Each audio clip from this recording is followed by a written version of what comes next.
gente, tudo jóia? Pra quem não me conhece, muito prazer. Eu sou Carol Persichini, eu sou atriz e eu escrevo no blog carolpersichini.com. Eu tenho recebido muitos e-mails de meninas que também sonham em ser atrizes, que têm medo, que têm dúvida. Eu recebo muitas perguntas e daí eu resolvi gravar uma série de vídeos. Vai ser um especial que vai ser chamado Quero Ser Atriz, tá bom? A gente vai gravar vários vídeos porque a gente tem muito assunto pra falar, não dá pra ser um vídeo só. Esse vídeo aqui já vai ficar muito longo, mas eu acho que quem se interessa de verdade vai assistir até o final, não é mesmo? Então, a gente vai começar do início. O primeiro vídeo do especial Quero Ser Atriz se chama Como Tudo Começou. Vamos lá? Quando eu tinha 7 anos de idade, eu tava na escola e eu fiz a minha primeira peça de teatro. Eu fiz a personagem Liloca Gatoca. Era um livro chamado Acorda Rubião, Tem Fantasma no Porão. Um livro de uma coleção chamada, se não me engano, Casa Amarela. E tinha vários livros dessa coleção. Era uma família de gatos. E a Liloca Gatoca, gato, assim, sabe, gente? Corpo de gente e só cabeça de gato.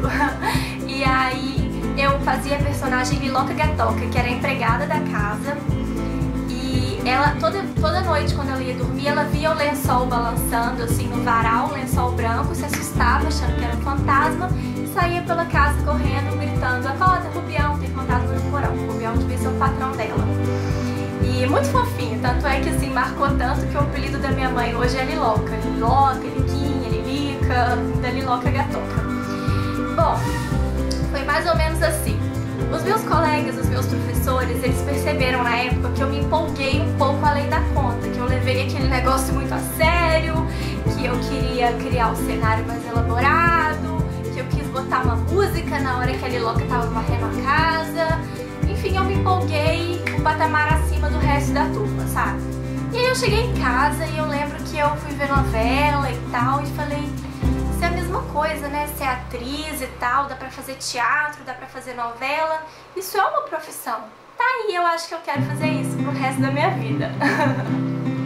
Eu sempre fui uma criança muito parecida, mas uma criança muito parecida assim no sentido artístico da coisa, tá, gente? Não uma criança que fazia birra, que fazia falta de educação, que eu era bem educadinha. Parecida no sentido assim, lá em casa, na casa da minha mãe, né? Porque eu já não moro mais na casa da minha mãe. Calma, vou chegar lá. Tem um corredor bem comprido que dá na sala. Então sempre que tinha visita, ou então os meus irmãos mais velhos estavam lá com amigos, com namorados e tal, eu vinha do corredor correndo, dando estrela, e chegava lá e tcharam! Ou então eu pegava também, uma lembrança que eu tenho muito forte, são de pegar os lenços da minha mãe, lenço assim, echarpe, essas coisas, e eu amarrava assim na gola da blusa e depois amarrava aqui no pulso. E eu achava que aquilo era asa de borboleta, eu tinha mania de criar figurinos com os acessórios da minha mãe. E também fazia várias apresentações para a família, achando que eu era borboleta, recitava poema, era uma coisa assim. Então, é parecida nesse sentido que eu falo, tá? Um parecido artístico. Quando a gente ia pra praia, eu ficava cantando na praia. Então, eu não ficava satisfeita enquanto todo mundo das outras barracas não olhasse a minha cantoria. Tinha gente que batia palma, eu adorava. Então, assim, sempre fui uma criança com esse lado aí apurado.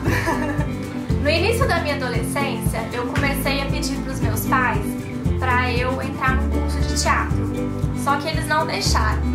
Eu não tiro a razão deles, porque eu acho que, assim, é desconhecido, era desconhecido, essa coisa de teatro ainda era taxada como pessoal alternativo, pessoal revoltadinho que fazia isso. Então eles não deixaram, assim, com 10, 11, 12 anos eu comecei a pedir e eles não deixaram fazer o curso. Mas eu sei que as coisas acontecem na hora certa, então eu não tiro a razão do meu pai e da minha mãe, tá bom? Um pouquinho depois, lá pros meus 13, 14 anos, eu fui ao teatro em Belo Horizonte, no Teatro Palácio das Artes, que é o maior teatro, assim, mais chique lá em BH, e eu fui assistir uma peça chamada Frisson. E nela, estrelando ninguém mais, ninguém menos que a minha ídola da época, Flávia Monteiro, a Carolina das Chiquititas. Vocês lembram dela, gente? Era a diretora lá do orfanato e tal. E aí, era um musical e era a coisa mais linda do mundo, porque tinha um trapézio, sabe? Um trapézio de circo montado, e nele ele tava todo enrolado de flores, uma coisa de jardim, meio fada, meio princesa.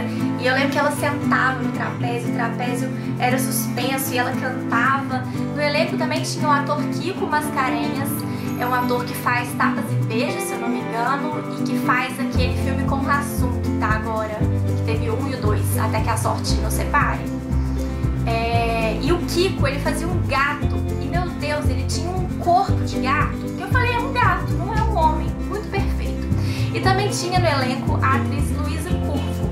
Luísa Curvo é uma menina que deve ser uns 4 anos mais velha que eu, e lourinha e tal, e aí eu falei, nossa, ela tá fazendo teatro, né, ela trabalha com isso, eu também quero, se ela pode, eu também posso. Se a Flávia tá subindo no trapézio, eu também quero subir nesse trapézio, eu também quero fazer um corpo incrível de um gato, de um animal. Fiquei encantada com aquilo, gente. No final do espetáculo eu fui falar com a Flávia Monteiro, eu tava com a minha madrinha e ela falava, ai, minha sobrinha gosta de teatro, ela quer ser atriz. Aí a Flávia, toda simpática, é mesmo? E aí, me fala um pouco. Eu não conseguia falar, eu só chorei com ela. Então eu nunca vou me esquecer dessa peça, foi a peça Frisson. Foi um clique, que foi a primeira peça assim, grande, bonita que eu vi. E eu falei, eu quero fazer isso também, gente, eu quero, sabe? Botou o bichinho do teatro muito dentro de mim. Um pouquinho depois dessa época, lá pros meus 15, 16 anos, eu comecei a querer ser Paquita da Xuxa. Explicarei. Eu sempre gostei muito da Xuxa, mas eu assisti Planeta Xuxa por causa das Paquitas. Porque eu sabia que elas tinham aulas artísticas, elas tinham aula de dança, elas tinham aula de canto, elas tinham aula de patinação artística, elas tinham aula de línguas, elas tinham aula de voz, de corpo, de sapateado, muita coisa. Além de tudo, de já criar um contato ali dentro da emissora e tal. Então assim, eu fazia o seguinte, eu gravava o Planeta Xuxa no domingo, e aí, ó, minha rotina durante a semana era assim, eu tinha aula de manhã, e aí em casa eu chegava, de 1 às 4 eu estudava, fazia meus deveres, bem certinha, bem regrada com isso. E de 4 às 5 e meia eu me dedicava aos meus ensaios artísticos, tá? Porque 5 e meia começava a avaliação e eu não perdia. Então, nesse horário de 4 às 5 e meia, por exemplo, eu pegava a gravação do Planeta Xuxa e eu botava ali na coreografia das Paquitas, coreografia de abertura, que era a coisa mais linda, eu decorava, eu sei até hoje, se bobear. A parte que iam os cantores, a parte que iam os cantores e elas ficavam atrás dançando, eu sabia todas as coreografias, eu sabia a movimentação de palco delas, eu sabia tudo. Quando elas cantavam alguma música delas, que elas tinham CD também, eu sabia tudo, eu assistia os clipes, eu deixei meu cabelo crescer enorme. Foi uma época, inclusive, que eu alisei o meu cabelo, porque todas ficavam com o cabelo liso, e na adolescência também eu alisava o meu cabelo, porque eu não gostava dos cachos. Enfim, eu emagreci, eu queria ter o corpo que as Paquitas tinham, gente. Só que aí o Planeta Xuxa acabou e não teve uma nova seleção para as Paquitas, e eu fiquei arrasada. Mas enfim, também eu ensaiava outras coisas, não só de Paquita, danças, as falas de novela que eu sempre decorei, eu refazia com espelho, filmes, eu passava a cena e eu fazia com travesseiro ou com espelho. Então assim, eu sempre me dediquei de 4 às 5 e meia na minha cabecinha, no meu mundinho, aos meus ensaios artísticos. Quando eu fiz 16 anos, os meus pais deixaram eu entrar no curso de teatro para adolescentes da PUC Minas. Gente, foi a realização de um sonho, que eu batalhei muito para isso, e eles me matricularam lá. Foi 1 ano de curso, eu tinha aula terça e quinta à tarde, eu estudava no colégio de manhã, e terça e quinta à tarde eu ia pro teatro. Foi muito bacana, porque foi 1 ano de muito aprendizado, de muita afirmação, confirmação pra mim, sabe? Era aquilo que eu queria mesmo. E aí eu descobri esse mundo de aula, de corpo, de voz, de jogos de improvisação, jogos teatrais. Eu achava um barato aquilo, um barato, gente. E aí, No final do ano, a gente montou uma peça, foi uma montagem do grupo mesmo, foi um conto de fadas bem maluquinho que a gente montou a partir dos personagens criados pelos alunos dentro dos jogos teatrais realizados durante o ano. E aí a gente se apresentou, foi apresentação única no Teatro da Cidade, na Rua da Bahia, ali no centro de BH, quem conhece.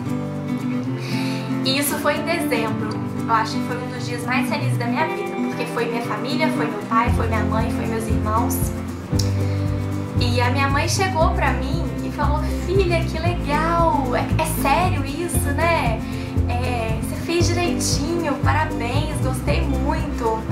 E chegou meu pai também, com um buquê de rosas, lindo, e falou: filha, você leva jeito pra isso, segue em frente, você tem toda a minha bênção pra seguir nesse seu sonho. E isso foi importante pra mim, porque um mês depois meu pai faleceu de forma inesperada, tá? Ele teve um infarto, assim, morreu do nada, sem ninguém esperar, exatamente um mês depois. Então, gente, isso marcou demais pra mim, porque eu não sei, sabe? É uma carreira cheia de preconceito, cheia de obstáculos, cheia de gente falando na sua cabeça, gente te botando pra baixo, gente falando que não vai dar certo, gente isso, gente aquilo. Mas o meu pai falou que eu tinha a bênção dele pra seguir com isso e ele achava que eu levava jeito e tal. Então isso é sem explicação pra mim. Obrigada, pai. Terceiro ano do ensino médio, vocês podem imaginar que foi uma loucura pra mim. Eu tinha aula de manhã e de tarde no colégio, à noite eu fazia um cursinho. Eu estudei muito e eu não absorvia nem um quinto do que eu estudava, porque né, foi o ano que meu pai faleceu. E aí não fiz teatro, fiquei envolvida só nisso. Fim do ano, vestibular, o que fazer? Eu optei, gente, por fazer faculdade de outra coisa, não de artes cênicas, não de teatro e tal. Eu sabia que na PUC tinha o curso de formadores de ator, um curso técnico, vamos dizer assim, que você saía com registro bonitinho, formado, as aulas eram bacanas, tinha uma carga horária legal, tinha um conteúdo interessante, e eu optei por fazer esse curso. Por quê? Porque é uma carreira muito arriscada, eu queria ter uma outra formação. Na verdade, o que eu queria mesmo era fazer a faculdade de artes cênicas e fazer uma outra faculdade. Mas na época eu não tinha condição disso, por causa do ano anterior, do que tinha acontecido. Então eu me lembro que eu não passei na Universidade Federal, na UFMG, e nas outras faculdades eu passei em todas. Só que eu fiz o seguinte: jornalismo, publicidade, psicologia, administração de empresa, turismo, que mais? Acho que só. E aí eu optei por psicologia. E aí eu fiz um semestre de psicologia e desisti, troquei para jornalismo. Porque eu vi a grade curricular do jornalismo, porque a gente tinha aula de TV, fotojornalismo, telejornalismo, radiojornalismo, história da arte. Eram aulas voltadas para comunicação, gente, é óbvio, né? Jornalismo é comunicação social. E eu queria fazer todas aquelas aulas. Então eu mudei, larguei a psicologia, fui pro jornalismo e me formei em jornalismo. Paralelamente, eu fiz um curso na PUC, não tinha aula todo dia, tinha aula segunda, quarta e sexta. Então eu fazia faculdade de manhã, de tarde o teatro, e teve uma época que eu fazia estágio à tarde e o teatro à noite. Aí era uma loucura mesmo, não sei nem como é que horas que eu dormia. E o curso foi muito bom, gente, porque assim, era outra coisa, né, do que aquele curso de adolescente, era um curso de formação mesmo. Então eu tive aula de história do teatro grego, história do teatro lírico, coisas mais aprofundadas, uma aula de corpo fantástica. Dulce, a melhor professora do mundo, que fazia a gente dar o texto com caneleiras de 10 quilos nas pernas, subindo e descendo de um step. Arrasava, Dulce. Tive professores incríveis de interpretação, de improvisação, muitas matérias legais mesmo. E nos últimos anos a gente montava espetáculos para apresentar lá dentro da PUC mesmo e ficava em cartaz 2 ou 3 semanas. Então eu fiz algumas peças bem bacanas, e a que mais me marcou foi Mahasati, é uma peça que se passa dentro do hospício, e era todo mundo muito doido, são louquinhos, sabe? Que a gente teve um laboratório muito legal, então eu aprendi muita coisa, eu acho que eu saí com uma bagagem bacana sim, mas o ator nunca está pronto, tá, gente? O ator, ele tem que estudar sempre, tem que estudar, é isso mesmo que vocês estão ouvindo, ator tem que estudar, ok? Me formei primeiro no curso de teatro, mais um semestre eu formei no curso de jornalismo. Com uma semana eu me mudei pro Rio. Gente, eu vou falar uma coisa pra vocês. A minha memória, ela meio que bloqueou um pouco disso, como tudo isso aconteceu, tá? Porque na época eu falei, eu não lembro como é que eu falei pra minha mãe, mãe, eu vou. Eu sei que minha mãe sofreu muito, ela sofre até hoje, eu procurei um lugar, uma república na internet, eu não conhecia ninguém aqui no Rio, na família, amigos, ninguém. Eu vim na doideira e... bom, é muita coisa pra contar e aí a gente vai contar no próximo vídeo. Chegando no Rio, o que aconteceu, o que a gente tem que fazer, o que a gente tem que... curso, que a gente tem que procurar. Só de apartamento eu morei em 9, já vou avisando vocês que moradia aqui no Rio é uma coisa complicada, morei com muita gente, mais de 20 pessoas, e aí foi a aventura mais incrível da minha vida, foi onde eu acho que eu realmente virei adulta, na marra, assim, onde eu cresci, onde eu amadureci, e tem muita coisa pra falar, então o próximo vídeo vai ser chegando no Rio de Janeiro. É isso, deixa eu só conferir aqui pra ver se eu não deixei de falar nada, tá bom? Porque eu não quero que falte nenhuma informação. Falei da peça na escola, falei como eu era como criança, dos cursos, da peça Frisson, da Paquita, do curso de adolescentes, do meu pai, da faculdade, do curso formador de atores. É isso, gente. Qualquer dúvida, vocês me mandem e-mail que eu respondo com o maior prazer, tá? Então, se você gostou desse vídeo, dê um joinha, favorite esse vídeo também para me ajudar na divulgação. Dessa forma a gente ajuda outras pessoas que têm o mesmo sonho que eu e também ajuda na divulgação do meu trabalho. Se você quiser acompanhar os outros vídeos desse especial, basta você se inscrever aqui no canal, tá bom, pessoal? Então, eu espero vocês no próximo. Um super beijo, fiquem com Deus e ó, nunca desistam dos seus sonhos, tá bom? Tchau!